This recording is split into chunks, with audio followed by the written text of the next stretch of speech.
Alauna ng madaling araw ng mga oras na to, napakalakas ng hangin at tila ba yinuyugyug yung bahay namin. Grabe yung bagyong upong.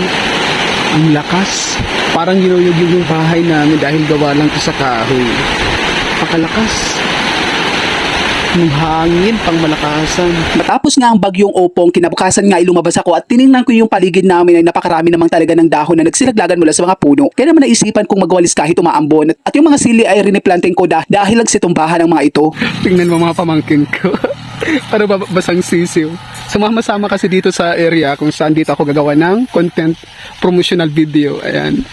Umaambon, parang hindi pa naman totoong ulan kasi katapos na ng bagyo kagabi, diba? Tapos, hindi ko yan sila matitiis. Nagsalita tong bunso kanina na pamangkin ko. Sabi niya, Tito, bili mo kami. Kahit naman nila sabihin yan, di naman ako makatiis na hindi sila bilhan. So ito, bumili tayo ng pagkain dito. Simpleng laro dito sa palayan ng kapatid ko. Andun yung amin sa unahan.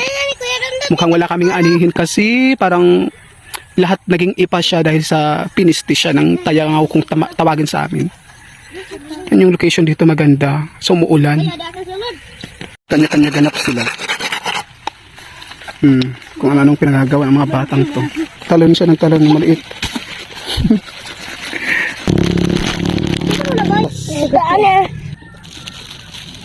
Pang ka pa?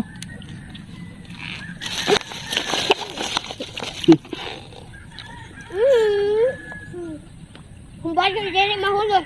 Oras na ng pagtatrabaho, kailangan na natin mag-promote ng mga product para naman meron tayong kitain. At ito na yung pangalawang content na ginawa ko. Ito yung duyan na breathable. Sobrang saya ng mga pamangkin ko dito sa part na to. At gusto lagi nilang sumasama sa akin kapag sinabing magmumotor ako pupunta ako ng Kamarbuan. Kailangan sasama sila, nag-aagawan lagi. Maganda yung tanawin, maganda yung puno, napaka-relaxing ng view dito. Makikita mo yung legit na saya ng mga bata na balang araw hindi na nila to magagawa. Dahil syempre, magkakaroon na sila ng mga obligasyon sa mga kanilang buhay. Katulad ko ngayon, obligasyon na lang lagi. Na kung maaari nga ayaw ko nang bumarkada or ayaw ko nang makipagkwentuhan sa iba dahil nasasayang yung oras ko. Parang gusto ko nang lagi ay magtrabaho ng magtrabaho. Nakakapagod pero masarap magtrabaho kapag sanay ka na. Sa edad at sa maturity ko, hindi ko na kailangan ng atensyon ng ibang tao para sumaya. Kaya ko nang maging masaya kahit ako lang mag-isa dahil alam ko yung value ko at pakinabang ko sa buhay. Kaya know your worth.